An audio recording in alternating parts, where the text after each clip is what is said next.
Hey plant pals, it's Mike the Cat Gardener, and today's video is on some gardening, indoor gardening tools, I guess you could say, that I ordered that just arrived. This arrived today. I'm excited for it, and that arrived a little bit ago, which is a good thing because I need it for my experimental shelf that conked out on me. And so let's get to it. This I got on sale. These run as much as $40 a piece. I got them on sale for $8 a piece. They're not a completely necessary item, as I've said in the past, but if you get something that's on sale like that, why not? It makes your life just a little bit easier. It's a pollinator. It's the bee pollinator. I've said in the past that if you have a plant that flowers, like a pepper plant, or well, tomato plants don't you generally don't need to pollinate them at all. They're self-pollinating, and a lot of peppers are, because what happens is you have the flower, and then you have the stem, and I don't want to make any kind of, I don't want it to be a lewd hand gesture or anything. You have the flower, and then you have the stem, and what happens is the pollen will rain down onto the stem, and it'll self-pollinate. But sometimes, what happens is the bee will fly along and go up into the flower and get pollen all over itself and then spread it about, and it'll pollinate that way. But when you're inside, there are no pollinators. There's no bees. And I've said in the past, so you can just give the plant a little shake. That sometimes is good enough. But this does work good. I know I've seen a lot of videos where people hate on it. They're detractors. They say it doesn't work, or it's well, they say most people admit it works, but they say it's unnecessary. They say you can use an electric toothbrush, you can just jiggle the plant, which is true. However, I found the electric toothbrush, the vibration of the electric toothbrush was so strong it was knocking the flower buds off my plant. So I'm losing flower buds. So what good does that do me? If I get a cheap dollar store toothbrush and it kills my plant, it does me no good. Where this is gentle. This has a very soft rubber tip on it. The vibration is gentle enough to where the pollen, when I use it, you can see the pollen shake right out of it and fall. And I can also use let me be right back. I don't want to open these yet. I'll show you what I have already. See, this is what it is. This is what it looks like out of the box. It's got a little button here. And you can see how gentle. Look at the pollen that's all over this thing. And so it's just a gentle little buzz. And it works excellently. Let me grab one of my little experimental flowers here so I can demonstrate. So you have, like, say, bring this over this way so you can see it better. So you have, like, say, over here. Does not want to be on camera. It's being shy. All right, you have this flower right here, and you just see the pollen fall. Not sure if that was caught on camera, but yeah, you just give it a little buzz, and the pollen falls. Oh, look at the little pepper. Cute. This is just an experiment. This is just a throwaway seed that it grows and then dies and then grows and dies, and I get like one little teeny, one or two little peppers off of here. I believe it's a large variety. Oh, there's another pepper. I believe it's like a fairly large pepper. Oh, be right back. Okay, I'm back. I had an alarm set that went off. I was busy cooking, and I set an alarm, and I forgot that when I went to do my recording that I had it running. All right.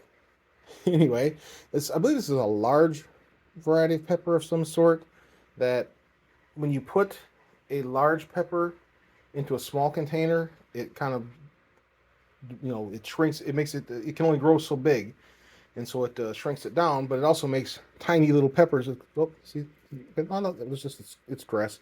That was the hat that fell off of it. But yeah, so it works great. Just a little, just touch it as if a bee was flying around exploring. And so if you see these on sale, for a price that you're willing to pay, I'm not willing to pay $40 for it. It, does work. It's great. It, lasts me, I think my last one lasted me a year or two.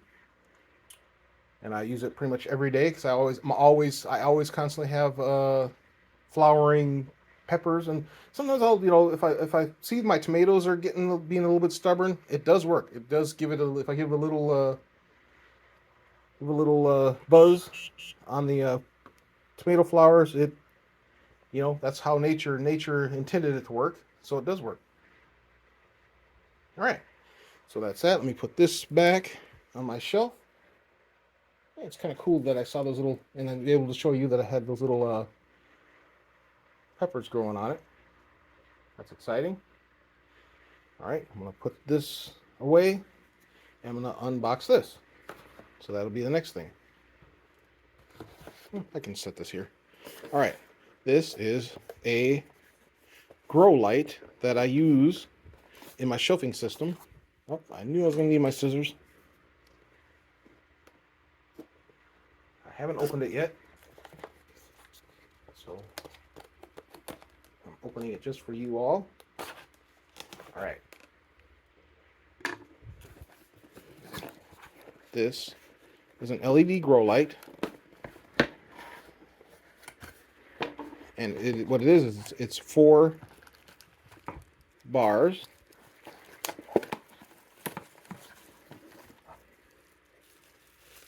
And what I do is I put these. I use there's a hold on, let me get it out of its plastic here. Don't need that. It's got binders holding it together for shipping. Don't need these. This binder's being stubborn. I'm just going to cut it. All right. And the rubber binder flew over it. Okay. It flew across the room. These are 4 light bars that separate.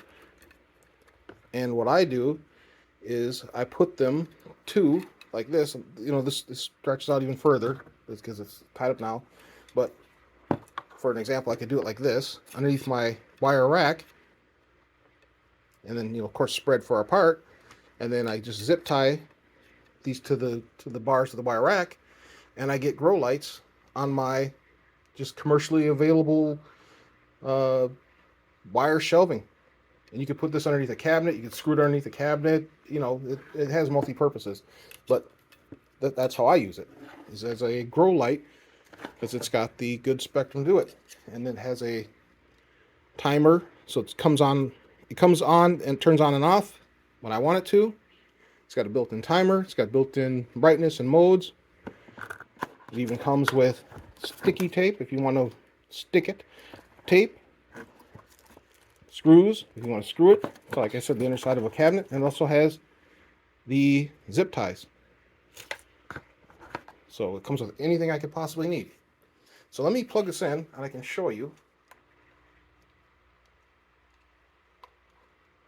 the different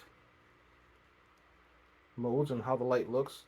Sometimes when you order these kind of things, they'll give you the wrong hue, which is annoying when you're looking for a full spectrum white hue. Sometimes, they'll give you the purple or red one. So you have to always make sure you open it right away and check, because you don't want the wrong hue. All right, we're plugged in. See, it just stays lit like this. Oh, beautiful. See, nice white full spectrum light. That's what I want underneath my shelf. And then I can change the modes.